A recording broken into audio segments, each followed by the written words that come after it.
জানালেন। সেনা বৈঠকে ঘোষণা করা হলো যে অপারেশন সিঁদুর জারি থাকবে।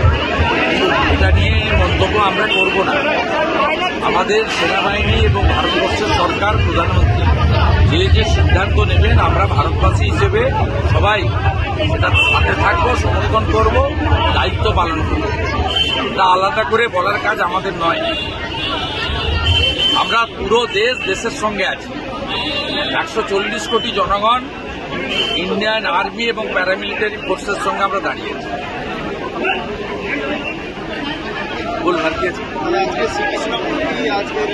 দেখুন, এই গীতা মন্দিরের শতাব্দী প্রাচীন ঐতিহ্য রয়েছে।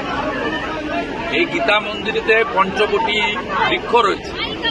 এখানে অনেক অতীত দিনের ইতিহাস আছে। নন্দীগ্রামের ইতিহাস যারা লিখেছেন, সেই ইতিহাসের বইতে ছত্রে ছত্রে গীতা মন্দিরের কথা উল্লেখ আছে। এটা একটু এখানে সনাতনী প্রক্রিয়া অনুযায়ী নিত্য পূজা বা এইসব হতো। তো আমি 21 সালের পরে এসে এখানে জগদ্ধাত্রী পূজা হয়। আমি জগদ্ধাত্রী পূজায় এসে দেখলাম যে জানকীনাথ মন্দির সেজে উঠছে, রেয়াপাড়া সিদ্ধিনাথজিউর মন্দির সেজে উঠছে, সিংহবাহিনী মন্দির সেজে উঠছে, বিভিন্ন জায়গায় হরিপুর, দাউদপুর, মহেশপুর, গোকুলনগর নানা সনাতনী প্রতিষ্ঠান সেজে উঠছে। এমনকি পুরুষোত্তমপুরের মঠও বিরাট জায়গা জুড়ে বাগান, পুকুর, প্রার্থনা কক্ষ, ঠাকুরের ঘর সব সেজে উঠছে চারিদিকে। আমার সব জায়গায় যাওয়া আছে। নতুন নতুন অনেক মন্দির উঠছে। তাই এই গীতা মন্দির অবহেলিত থাকবে কেন?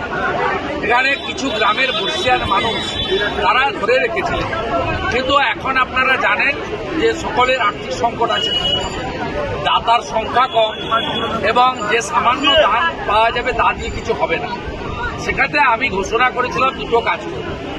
একটা, পঞ্চকোটি বৃক্ষকে সেটাকে সুন্দর করে বাঁধিয়ে সাজিয়ে দেবো। তার জন্য 11.5 লক্ষ টাকা 23 সালে অনুমোদিত হয়েছে, কিন্তু ইনারা কাগজপত্র দিতে পারেননি বলে রবীন্দ্রবাবু খানিকটা অসুস্থ ছিলেন। সেই কাজটা আটকে আছে। সেটা কাগজ দিলে টেন্ডার হয়ে যাবে, কাজ হয়ে যাবে। আর যেহেতু মন্দির বা মূর্তি সরকারি টাকায় করা যায় না, আমাদের সরকারি টাকা পারমিট করে না, সেই কারণে দীঘাতে কালচারাল সেন্টার হয়েছে, মন্দির হয় যেহেতু সরকারি টাকায়। সেই জন্য এখানে মন্দিরের রিপেয়ারিং তারা নিজের অর্থে করেছে। তার 2,20,000 টাকা দিয়ে ওনাদের চয়েস করা 3.5 ফুট উঁচু রাজস্থান মার্বেলে ভগবান শ্রীকৃষ্ণের একটি অপরূপ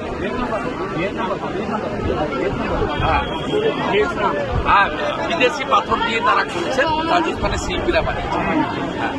সেই পাথরের অপরূপ মূর্তি একটা তৈরি হয়েছে, প্রতিষ্ঠা হয়েছে। আজকে একটি বিশেষ অনুষ্ঠান করে প্রায় সহস্রাধিক সনাতনীদের উপস্থিতিতে আমরা আরতি করে ঠাকুরকে সেখানে প্রতিষ্ঠা তাকে মানুষের কাছে প্রচারিত করলাম, সবাই আসে। এরপরে আরো দুটো কাজ আমাদের করতে হবে। একটা আজকেই ঘোষণা করে গেলাম, এখানে সন্ধ্যাবেলা অন্ধকার থাকবে না, সোলার আলো আমরা লাগাবো। উচ্চমানের সোলার আলো কয়েকটা বসিয়ে দেবো, যাতে সন্ধ্যাবেলা একটু আলোকিত থাকে। এটা পবিত্র জায়গা। আর তার পরবর্তীকালে যে 11.5 লক্ষ টাকার কাজ আছে, শেষ হয়ে গেলে আমরা ইম্পিল্যাট থেকে অভিজিৎ বাবুকে অনুরোধ করে বাউন্ডারি ওয়ালটাও করি।